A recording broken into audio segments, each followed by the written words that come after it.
Welcome back. Joining me now is George Lemieux, who served in the United States Senate from 2009 to 2011. Senator, thank you very much for coming in. Jim, You're also the author of a new book, Florida Made, the 25 most important figures who made the state.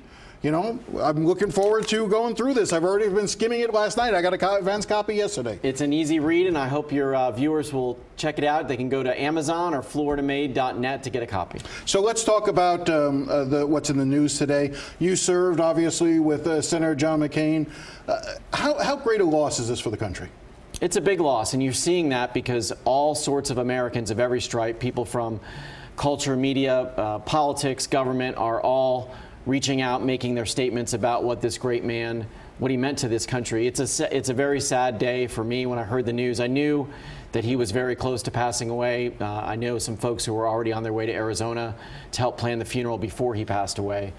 But it's a tremendous loss, and you know, I really don't think there's many figures in American life like him. Really, only to me, maybe George H.W. Bush is of the same type of ilk. And why is that? Well, John McCain was a man not only of the 21st century, but of the 20th century, fought in Vietnam, war hero, prisoner of war for 5.5 years, served his country with great integrity in the United States Senate. Really, to me, the last lion of the U.S. Senate, one of these larger-than-life figures, like a Ted Kennedy, who would work on both sides of the aisle, who would fight the good fight, but then after it was over, give you a wink and say, you know, let's fight about this today, but tomorrow we'll work on something together. He used to say to me, George, you know, a fight not joined is a fight not enjoyed. He loved the fight. He loved to get up there and talk about the issues, and he respected people who fought based upon their values and principles. That's why he had great relationships on both sides of the aisle. He's going to be sorely missed. I said in the open to the show today that, you know, the words you hear most associated with him, character, courage, integrity, honor. Sadly, those words are missing from Washington largely today. You can't help but take this moment of his passing to also reflect on where we are as a country. You do the same, and where do you see the country today in light of his death?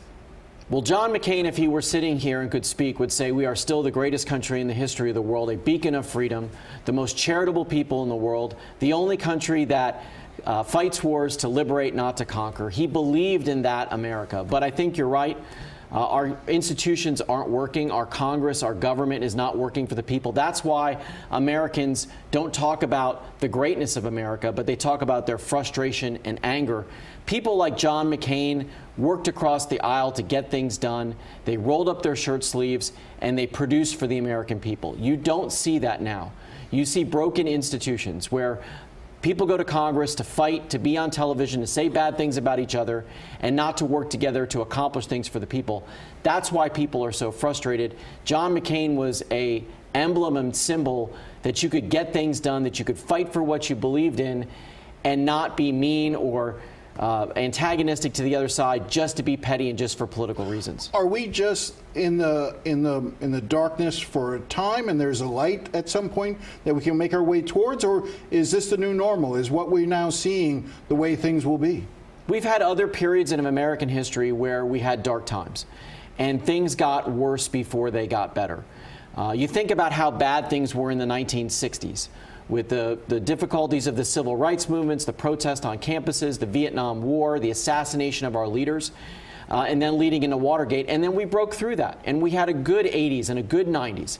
And now we've been in a difficult time since 9/11, the Great Recession, and broken government. But I think we will get through it. And I think we're going to have to make some changes to the way we govern ourselves. Our system of government, although the best system in the world, is showing its age. And based upon where technology is and where we are as a people, we probably need to make some thoughtful changes about how we govern ourselves in order to make sure our government works for our people. Is there a particular memory of Senator McCain that you have? Well, I do, and I can't say all of the things he said to me because John liked to swear. He was in the Navy, but we would go out on the floor. I was there when there were only 40 Republicans and there were 60 Democrats. They didn't need us. They could pass whatever they wanted to, so all we could do was debate. So he and I and others in groups of 5 or 7 would go on the floor, and he would come up to me beforehand and say, let's go out there and tell those bleep what we think of them and tell them why they're wrong. But he was very kind to me. I've known him for more than 25 years. I knew him when I was a young staffer working on the Phil Gramm campaign in Iowa.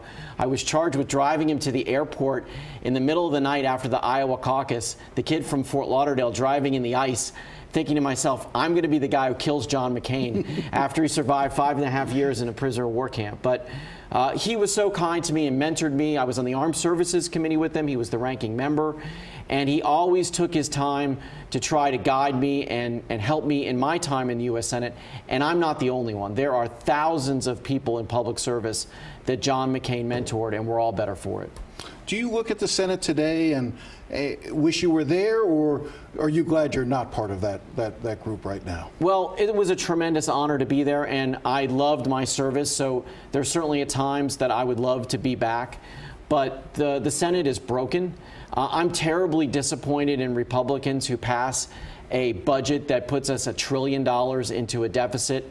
When we were there, when Barack Obama was president, we complained about $1 trillion deficits, and that's when we had a terrible economy. This is when we have a good economy. I think Republicans have lost the mantle on less government and limited spending. So I'm very frustrated with my party at this time, but I think we'll turn it around. I think our better days are still ahead of us. Senator, I want to have you back to talk more about your book and the people who made Florida, because it's a fascinating study. This is a state formed by people, as most are, and I think you've captured a lot of the key figures here. So I'll have you back and we'll talk more about this. I'd love to. Thank you, Jim. But thank you for coming in on this very sad day. Yes, sir. All right. Thank you. We'll be right back right after the break.